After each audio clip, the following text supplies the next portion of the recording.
Hey there, fellas. We've received a bunch of requests, videos, pictures. People are suggesting we do a certain bearing mod. Bear in mind that these aren't deep cuts. They don't need to be deep. There has to be something to it, to doing such work to increase an engine's longevity. This has to be a tried and tested method. But if you insist, we can try it out, why not? So let's tear this engine apart, check the crank, find another crank of the same sort, and figure out how we're gonna go about the testing. Let's do this.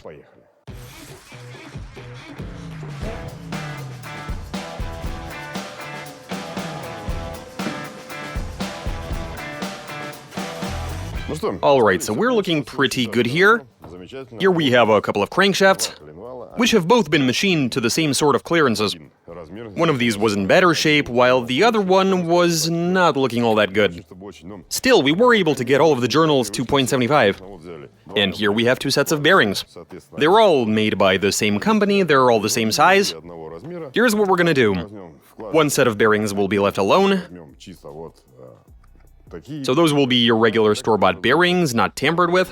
While the other set we're gonna modify like in that video. Then we're gonna chuck one of the crankshafts into the engine, fill it up with oil, from there we proceed to fire it up, and allow it to run for a bit, to break everything in and for everything to settle in. Then we're gonna drain the oil, bring the revs up, start a timer, 10 minutes, 20 minutes, half an hour, whatever, we just let it run until it seizes. Then we're gonna tear it apart to see what caused it to seize, remove the old crankshaft, get a new one in, but this time we're gonna pair it with the modified bearings, and do another round. And depending on how long the engine is able to last, we can work out how effective this sort of modification really is. Okay, well, we got the bearings, the crankshafts. Now let's throw it all together and commence the testing.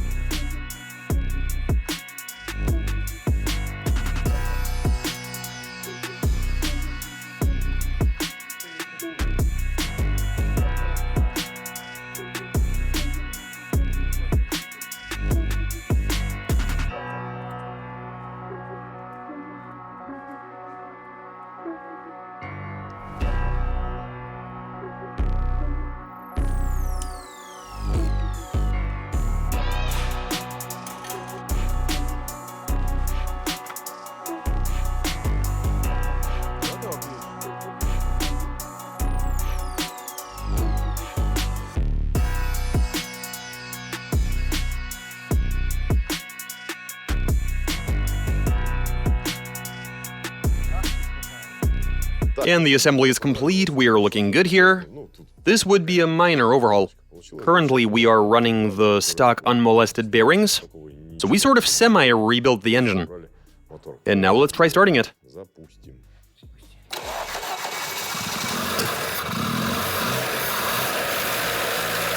Great, it runs. And as the engine is running, it is a bit shaky, but oil pressure is normal. At around 2 kilos, which is a good number. Switch it off. Shut it off. And here's what we'll do. We'll allow it to run for 15 minutes to just sit there at idle, so that everything is where it should be, nice and lubricated. It'll obviously warm up in that time. We'll switch it off, allow it to cool. Drop the oil, start it up once again. Bring the revs up to, I guess, about 3,500, and see how long it's able to last. Let's do this.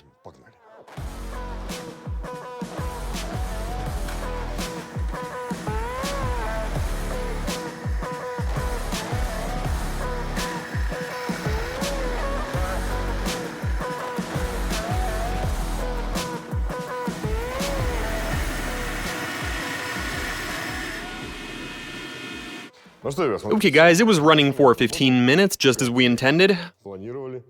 We've given it more than enough time to cool off, so let the testing begin. We've got some coolant in there, it's all good. So drop the oil, start it, bring the revs up. We've even placed a tachometer right there in plain sight for the purpose. Then we start the timer and see how long this engine is able to last.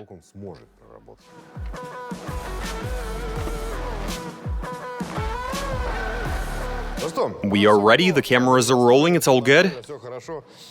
Now we've secured the valve inside the carburetor with the help of a bolt. That's in order to not have to use the gas pedal, because in that case you'd have trouble keeping the revs pinned. But here that's not going to be an issue. Fire it up. I'll start the timer in the meantime. The revs are exactly where we wanted them to be at 3000 RPM. Terrific.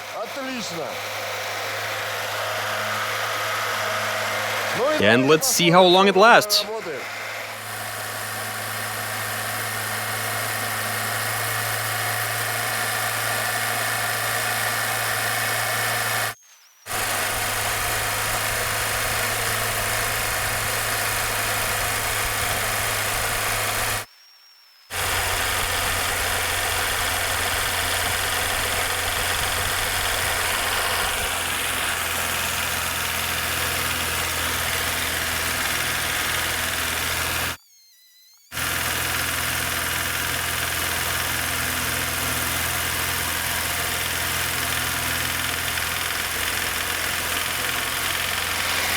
That's a knock.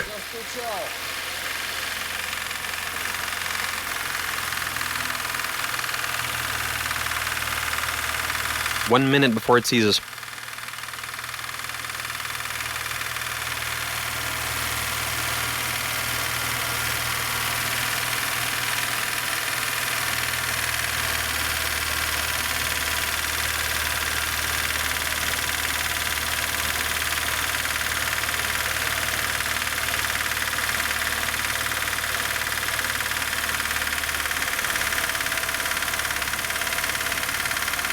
"30 seconds left.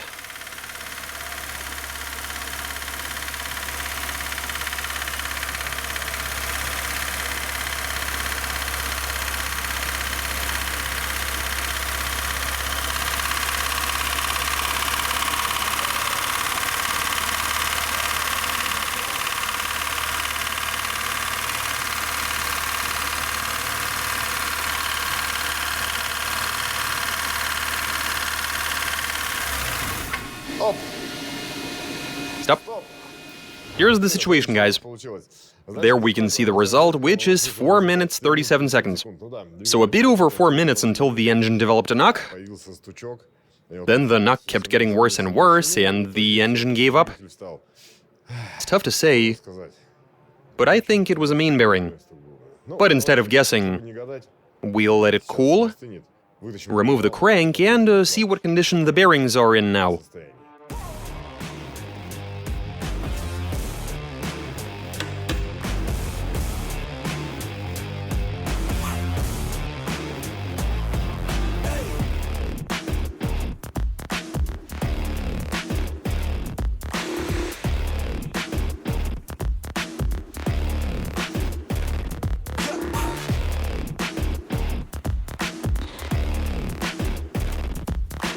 So check this out, we've removed the crank, as well as all of the caps, the bearings and such, and here's the situation. Looking at the mains, I'd say they more or less held up actually. The final fifth one looks the worst, but then all of them seem to have ever so tiny scratches on them. That being said, they aren't severe by any means. As for the rod bearings, well... yeah, you know what? Number 5 does seem to have something weird going on with it. Whatever, they're all like that. The rod bearings, well, number 1 is good, 2 is good, 3 is good, but number 4, unfortunately, you can clearly see how mangled this one is. It turned blue in the course of 4 minutes. It does not look good at all. You obviously can't use it, and it buggered the crankshaft in the process. If we look at the crankshaft, it is really bad. And so, yeah, it apparently got caught by the hole through which lubrication occurs, which has quite obviously been clogged. And, well, the number for, Conrod bearing is gonzo. It got stuck, and that's what stalled the engine. Well, wherever you lose lubrication and a big scratch forms, that's where you'll have this sort of thing happen. But now we're gonna whip out the other set of bearings, the mains, the ones for the Conrods, modify them like in that video we saw earlier, and then do the same thing. Assemble the engine, start it with oil. Let it run for 15 minutes, then we allow it to cool, drop the oil, and then try and do the same thing to see how long it lasts, and overall what'll happen. Let's carry on.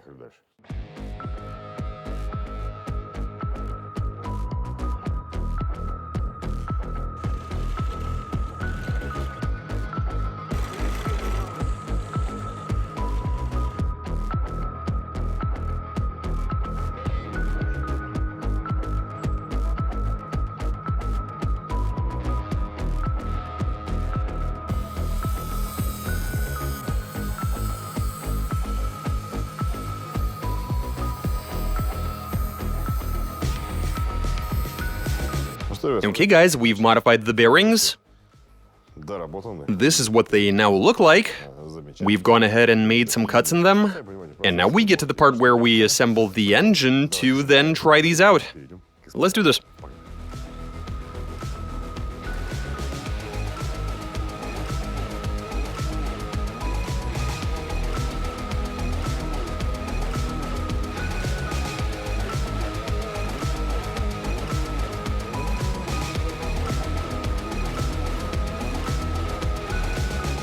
Check this out.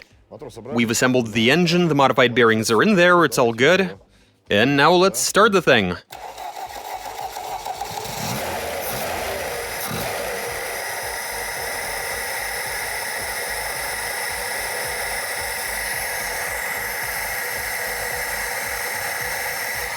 Okay, so we allow it to run for 15 minutes, same as last time. It'll be sitting at idle, and after 15 minutes, we're gonna switch it off and proceed to start it with no oil.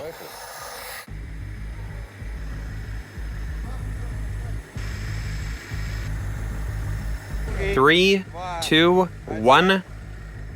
And check this out, guys. Same scenario, the engine is cool. We've drained the oil, and from here, the valve is open at the same sort of angle. We should be able to replicate the first try. Fired up? Yeah, go for it.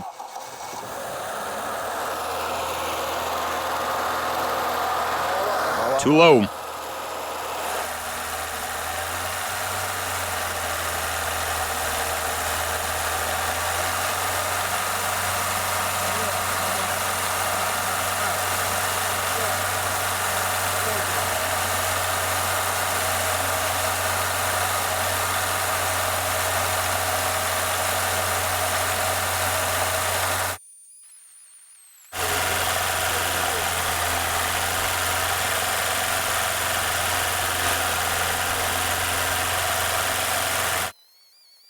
"35 seconds before it seizes."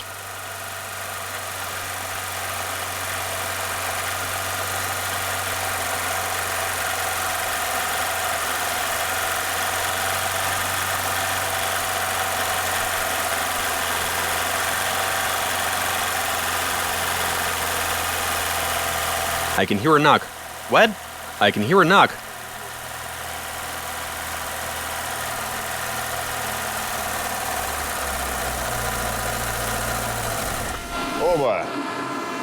So here's what's up, guys. The engine has seized. And it only took, well, as you can see, it lasted for just as long. And so now let's tear the engine apart, gain access to the bearings, and see what has become of them. This one just seized pretty much without warning. It wasn't making any sort of nasty noises in the moments leading up. We did hear a slight knock, but it was faint. Wasn't pronounced at all, and the engine has seized. I guess that's a good thing, but let's tear it apart and see what's going on inside.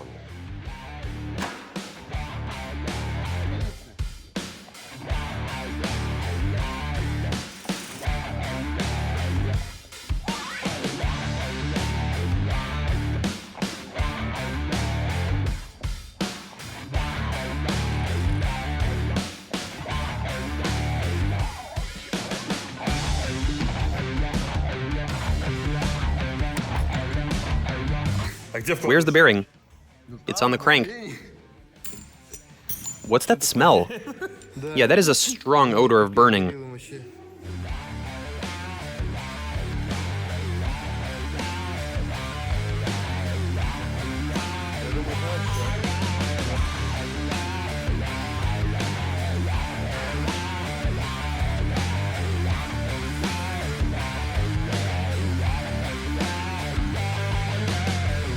Okay guys, here's what's happening.